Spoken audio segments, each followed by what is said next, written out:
Abordamos el último aspecto de esta sesión, que es la evaluación de riesgos biológicos, a cargo de Mariluz Gómez, del Instituto Cántabro de Seguridad y Salud en el Trabajo.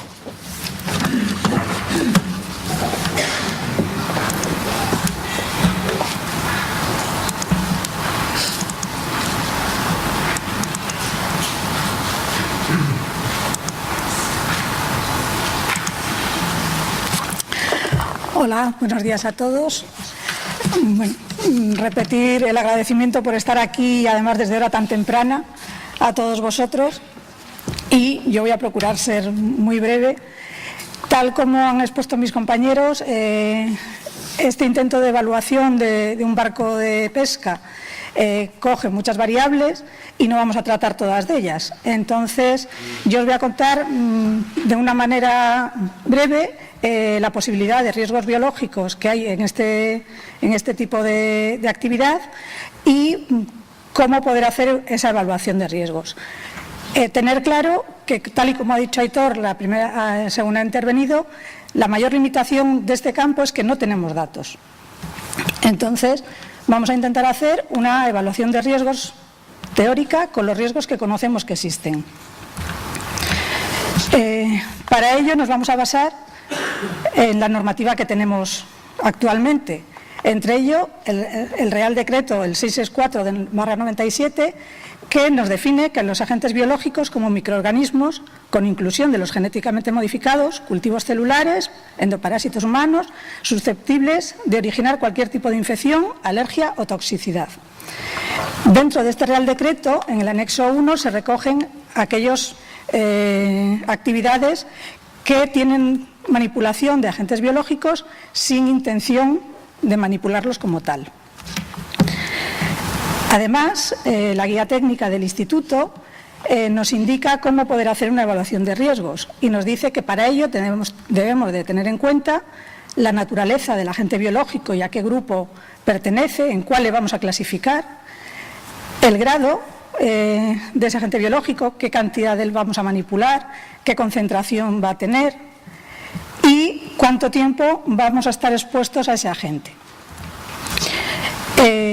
Como no sabemos exactamente qué vamos a manipular, ¿qué hicimos? Bueno, pues nos fuimos a la base de datos del Biodat que existe en el Instituto. Esta base de datos nos recoge aquellos agentes biológicos que nos podemos encontrar según el tipo de actividad que vamos a desarrollar. Si entramos en ella, podemos poner el código de ocupación o la literatura de qué actividad es, y si vamos a pesca nos da una serie de microorganismos o agentes patógenos que nos pueden provocar patologías. Entre ellos nos encontramos el Erysipelatris russopatae, los nombres ya veis que son un tanto complicados, es una bacteria gram positiva y que lo que nos produce, en principio, dentro de las actividades de mar salada, puede producirnos en la persona que las manipula una infección erisipiloide, celulitis, bacteriemia o endocarditis, sobre todo en casos más graves en gente que está inmunodeprimida. Además de esto, tenemos el Mycobacterium marinum, que lo que produce son granulomas y patógenos en piel erosionada y zona de traumatismos. Normalmente siguen la cadena linfática. Os he puesto las fotos porque, sobre todo si conocéis marineros mayores, creo que son lesiones muy características que sí que se les ve acostumbrados a tener. Además, tenemos algo que puede no producir infecciones, pero sí infestaciones, como pueden ser los hongos, derivados además del contacto de piel y en ambiente húmedo. Entonces, sabemos que tenemos estos agentes patógenos. Nosotros no tenemos intención de manipularles, pero nos les encontramos en nuestra propia actividad. ¿Cómo podemos evaluarlo? Bueno, pues mirando la metodología, lo que nos indica es que podíamos utilizar dos métodos. Uno era el método Biogabal, para el que necesitamos saber los daños que nos producen, la incidencia del año anterior de estas mismas patologías, la frecuencia de la realización de las tareas o el porcentaje de trabajadores vacunados. Tal y como hemos dicho desde el principio, ¿cuáles son las limitaciones? Estas enfermedades que acabamos de ver no están consideradas enfermedades profesionales, son enfermedades comunes, no se realiza una vigilancia de la salud que nos permita detectarlas y además no son enfermedades de declaración obligatoria, con lo cual no figuran en ninguna base de datos a la que podamos acceder de manera fiable. Teniendo esto en cuenta, el otro método posible era seguir la NTP de la 833 del Instituto, donde nos permite hacer una evaluación simplificada. Esta evaluación simplificada la hacemos en función del nivel de riesgo y la consecuencia de estas posibles infecciones. La exposición de riesgo tiene en cuenta la generación de aerosoles, que en este caso hemos considerado que no había, la frecuencia de contacto, que aquí sí que estamos manipulando animales marinos, con lo cual la tenemos, y las cantidades manejadas, que van a variar dependiendo de la pesca que hagamos. No se tienen en cuenta aquellas enfermedades que no están producidas como consecuencia directa de la actividad. Por ejemplo, una infección respiratoria o una gripe por estar en el barco no estaría considerada aquí ni evaluada. Si aplicamos el método simplificado, que ha sido lo que nosotros hemos realizado, para hacer la estimación de la incertidumbre, nos vamos al cuadro que nos marca la NTP y nos encontramos que aquellas actividades donde no hay una intención deliberada de manipular un agente biológico, pero sí que es un agente vivo, tenemos la eliminación de residuos y el contacto con animales y sus productos, con lo cual estaríamos encuadrados en esta estimación.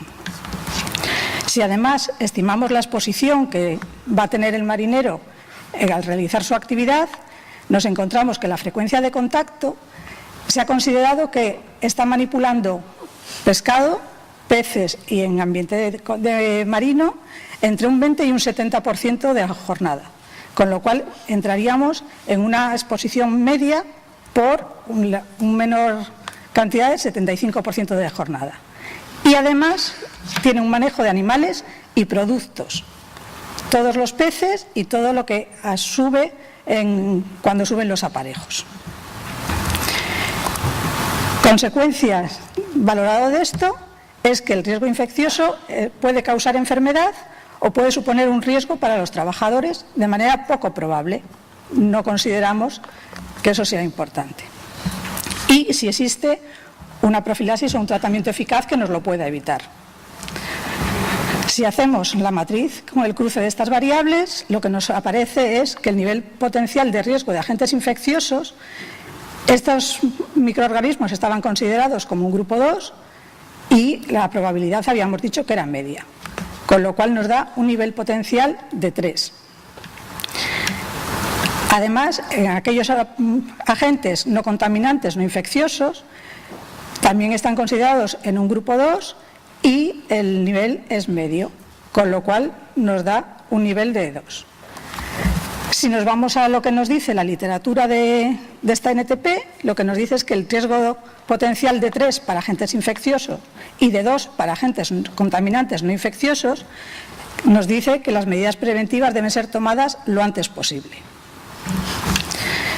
Entonces, conclusiones con estos datos manejados de manera, ya os digo, totalmente teórica, porque no sabemos lo que hay y no sabemos la incidencia que están teniendo. Pues, ante la imposibilidad de tener mediciones de los agentes biológicos, el nivel de riesgo lo hemos basado siempre en estimaciones. Sería necesario conocer la incidencia de las patologías que esto puede provocar, para lo que es necesario la vigilancia colectiva de la salud de este colectivo. Las actuaciones preventivas deben centrarse en el trabajador y en la parte del medio que podemos controlar. O sea, ellos no van a dejar de pescar. Vamos a intentar intervenir en todo aquello que interviene en esa tarea. Debemos adecuar los EPIs. Si os fijáis, Me ha venido muy bien las fotos de Nieves, porque no sé si alguien se ha fijado en los EPIs que llevaban los trabajadores de las fotos que ha puesto, pero guantes creo que lo he visto en un par de ellos, nada más. Y estás manipulando constantemente con ello. Entonces, hay que adecuar los EPIs que se utilizan, se debe hacer un buen uso de ellos, conservarlos de manera adecuada, y el almacenaje debe ser de forma adecuada. No sirve tener guantes acumulados en un ambiente, además, que no es el idóneo para ellos, y cuando vamos a echar mano están totalmente deteriorados y no sirven para nada. Y debemos implantar procedimientos de limpieza de instalaciones. El barco y todo lo que nos rodea y en donde vamos a estar debe estar limpio. Además, teniendo en cuenta que la nueva normativa de descartes prohíbe volver al mar todo aquello que subimos, con lo cual vamos a acumular muchos más desechos que antes se cogía la pesca y se tiraba. Ahora nos lo tenemos que quedar y vaciar en puerto. Hay que establecer tiempos para higiene antes de la comida y la finalización de tareas. Cuando vamos a cambiar, cuando nos vamos a nuestra casa y demás, hay que habituarse y coger la costumbre de higienizar y dejar todo lo antes posible, lo mejor posible, y no llevarnos nada que no queramos. La cura de heridas es frecuente el estar con los anzuelos, empatando y demás, cortes, clavado de anzuelos. Bueno, pues hay que curarlo lo antes posible. Y hay que implantar programas de recogida selectiva, almacenamiento y eliminación de residuos de todo aquello que podamos considerar contaminado, sospechoso o que no nos va a producir nada rentable. Y yo, muchas gracias por vosotros. Breve.